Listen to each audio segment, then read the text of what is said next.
I'm Kirsty and I have a floral design business called the Wilde, which is based in the beautiful village of Crathorne that's in North Yorkshire. I get my inspiration from nature mainly. My business name is a clue, the Wilde, so everything's a bit more relaxed and natural and loose. I really try and work sustainably. I like to use foraged materials where I can.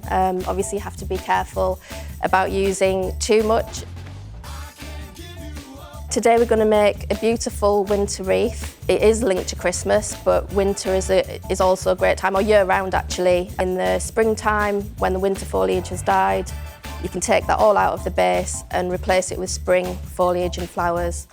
So before you start making your wreath, you want to get your equipment ready. You just need a wreath ring. This is 12 inches because I want to make one quite big. Some wire, and that's to attach everything to the frame. Obviously some really good snips. You want to get a big pile of moss. A great place to find foliage is to go to a garden centre or a Christmas tree supplier. Anything that's evergreen would be great. The first step is to attach the wire to your frame, which you simply do just by twisting it. And this is going to stay on through the whole process. You won't cut it off until the wreath's finished. It's called continuous binding. So you get a handful of moss, and then it's almost like making a snowball, and then just attach it onto the frame.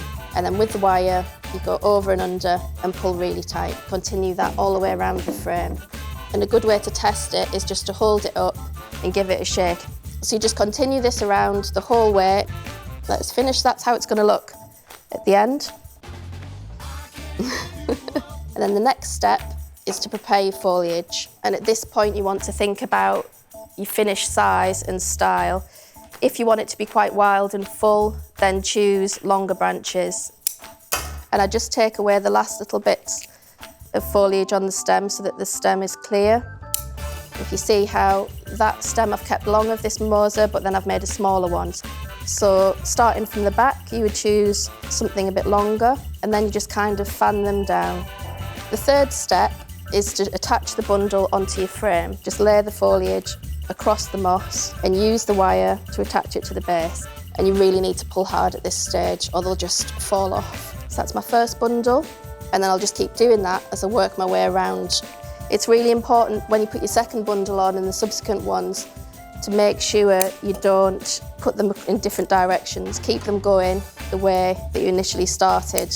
Okay, so we've went all the way around the wreath now, and this is a time when you really want to kind of step back and look at the shape and think about how it's going to look on your door. So now it's time to start adding detail if you want to add some berries or flowers. And there's no real rules to this, it's just what visually you think looks nice.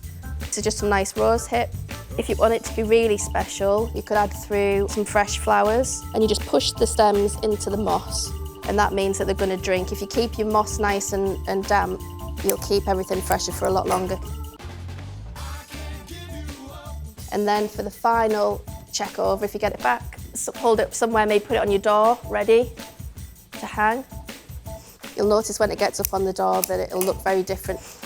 This is privet berry, which is quite easy to find. You can add some of that through, but that'll add a bit more depth with the colour. And then the final stage is to add the ribbon. Could try a bow, in which case you would just do 2 loops, like you tie your shoelaces, and then just get a long pin and put that through the back of your bow. So you just push the pin into the moss. And there we go, all finished. That's your winter wreath.